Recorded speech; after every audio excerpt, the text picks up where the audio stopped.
apakah permasalahan itu? Oke, nanti akan kita diskusikan dan akan kita lihat pada fakta berikutnya.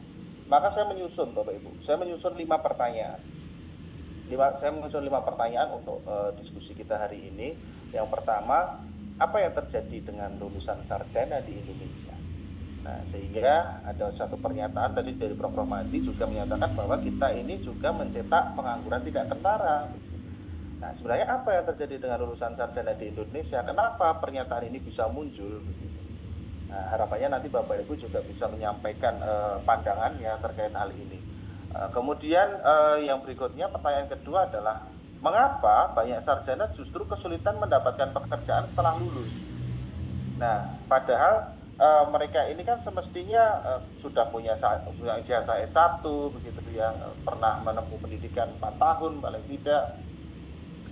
Tetapi kenapa mereka justru sulit mencari pekerjaan setelah mereka lulus? Nah, ini kan menjadi pertanyaan besar untuk kita, dan sebenarnya kalau kita mau merasakan ini, nah ini curhatan yang masuk ke saya juga begitu, Pak, saya belum dapat pekerjaan dan seterusnya. Ini sering kami dapatkan informasi-informasi seperti itu dari mahasiswa.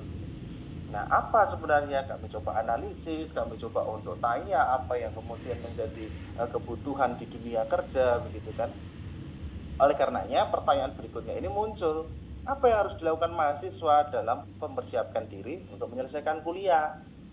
Nah, ini nanti akan berkorelasi langsung dengan apa yang harus kampus sediakan untuk memfasilitasi mahasiswa dalam menghadapi persaingan dunia kerja.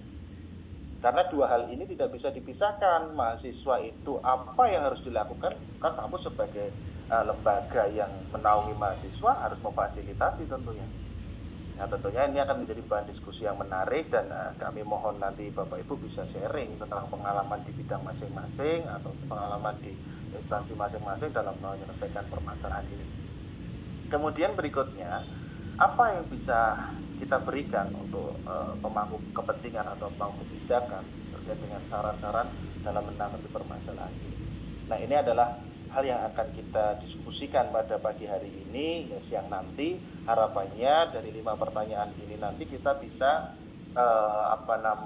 merumuskan sebuah solusi awal untuk tindakan kita berikutnya sebagai seorang yang juga bertanggung jawab dalam perkembangan dunia kerja di Indonesia, perkembangan Indonesia di meraih Indonesia Maju di 2045 dan seterusnya. Saya rasa ini adalah satu hal yang menarik untuk kita diskusikan. Namun sebelumnya mohon izin kami berbagi sejenak untuk apa yang sudah kami temukan di lapangan. Bapak Ibu, di Badan Pusat Statistik mencatat bahwa dari tahun 2014 sampai tahun 2024 jumlah pengangguran lulusan universitas, ini baik dari D3 sampai di S3 begitu ya, itu mencatat pengangguran itu sampai di angka 842.378 pada tahun 2024, dan ini cenderung naik setiap tahun. Kemudian sama halnya ketika pengangguran itu adalah lulusan SLTA umum atau SMA, dan mereka cenderung naik juga. Nah, ini akan menjadi PR untuk kita semuanya, bagaimana mengentaskan ini semua tanpa harus tanpa harus kita menyalahkan pada situasi begitu. Apa solusi yang akan kita munculkan di dalam menyelesaikan permasalahan yang ada begitu. Maka pangan terkait dengan apa yang bisa kita lakukan di dalam menyelesaikan PR pengangguran lulus ini. Nah, sayangnya lagi data baru ya, dimuat dalam kompas.com itu pada Februari 2025 pengangguran terbuka kalangan lulusan SMA maupun strata 1 sampai 3 itu mencapai 13,89%. Ini mirisnya kenapa? Ini mencatat lebih dari 1 juta lulusan yang menganggur. Bahkan 1 juta lulusan. 1 juta lulusan kita menganggur atau kita menyumbangkan pengangguran baru. Setiap tahun kita menyumbangkan orang yang harus berebut mencari pekerjaan baru. Maka dari itu kita sebagai seorang pemangku kepentingan dalam hal ini berharap hal ini bisa kita atasi bersama untuk menyelesaikan apa yang menjadi permasalahan nasional sebenarnya. Salah satunya ini menjadi tanggung jawab kita sebagai seorang dosen, sebagai seorang guru, sebagai seorang yang berada di bidang akademik. Ini kita selesaikan bersama apa yang sekiranya bisa kita lakukan untuk mengantisipasi hal ini. Oke. Selanjutnya pertanyaan ini muncul, nanti kita bisa diskusi nggak, ini yang kami temukan. Mengapa banyak sarjana justru kesulitan mendapat pekerjaan? Yang pertama, Bapak Ibu, adanya ketimpangan kurikulum dan kebutuhan industri. Ya, realita di lapangan itu memang demikian. Kurikulum yang ada di perguruan tinggi cenderung teoretis, cenderung lebih banyak menyampaikan hal-hal teori. Ini juga bisa kita lihat bagi Bapak Ibu yang mengampu di dunia pendidikan.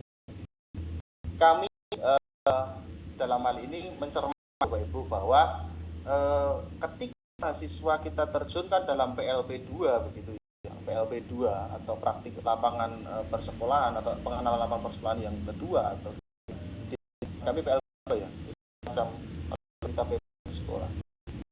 Sebelum mana Bapak Ibu, mahasiswa itu harus memenuhi syarat itu micro teaching. Ketika micro teaching, kita melihat Bapak Ibu, kemampuan mahasiswa saat ini agaknya perlu untuk dorong kita dorong dengan roket biar ini benar-benar menjadi sesuatu yang siap begitu mereka untuk belajar di lapangan. Nyatanya ini perlu menjadi PR untuk kita semua, menyiapkan mereka untuk seorang guru yang profesional. Bagaimana mereka mengajar, betapa mereka itu kaku di dalam menyampaikan materi, betapa mereka tidak punya inovasi di dalam pembelajaran, dia yang digunakan itu saja. Nah, ini yang kemudian menjadi PR semuanya.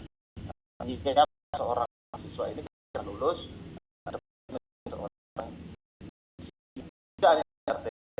maka Bapak Ibu dalam beberapa waktu lalu kami mendengar bahwa akan adanya satu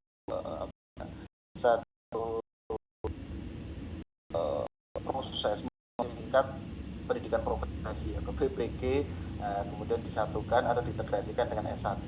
Nah, ini apakah ke depan ini seperti apa, nanti akan kita bisa diskusikan. Integrasi PPG dengan S1, apakah itu menjadi salah satu solusi atau justru ini menjadi sesuatu yang perlu kita jadikan bahan diskusi begitu. Nah, sementara di dunia industri Bapak Ibu sudah memerlukan AI, ya, sudah memerlukan software skill. Apakah kita sudah mempersiapkan itu untuk mahasiswa kita? Apakah kita sudah mempersiapkan itu untuk anak-anak kita, untuk calon lulusan kita? Nah, kita perlu untuk melihat, atau paling tidak Bapak Ibu, kita sebagai seorang mahasiswa atau seorang yang suka sedang belajar, kita melihat, sudahkah kita berdamai dengan AI, berdamai dengan software, dengan hal-hal yang sifatnya digital? Apa kita sudah berdamai dengan itu? Karena tidak sedikit dari kita justru memandang ini sebagai satu hal yang antipati begitu. Saya antipati dengan ini begitu. Nah, ini harus kita luruskan dulu apa yang menjadi sudut pandang. Kemudian overproduksi graduan di bidang yang sama. Tadi kita melihat bahwa di dunia pendidikan, dunia ekonomi, sosial begitu ya, ini cenderung mendominasi. Sementara kebutuhan dunia kerja kita itu sangat beragam sekali.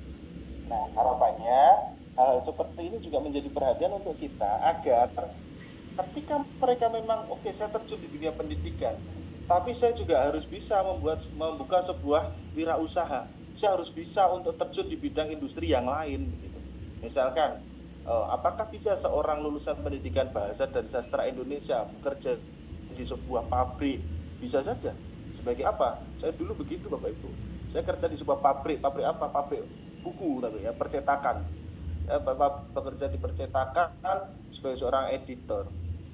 Jadi saya sangat akrab sekali dengan dunia pabrik yang setiap pagi harus presensi dengan cetok gitu Bapak Ibu. Dulu pakai kertas yang dicetok gitu, kalau terlambat cetoknya warnanya merah, kalau tidak terlambat cetoknya warnanya biru. Barangkali Bapak Ibu di sini yang barangkali pernah menggunakan presensi itu akrab dan memahami nggih. Jadi ada semacam kertas begitu, kemudian kita cetok begitu ya. Nah, itu untuk kita masuknya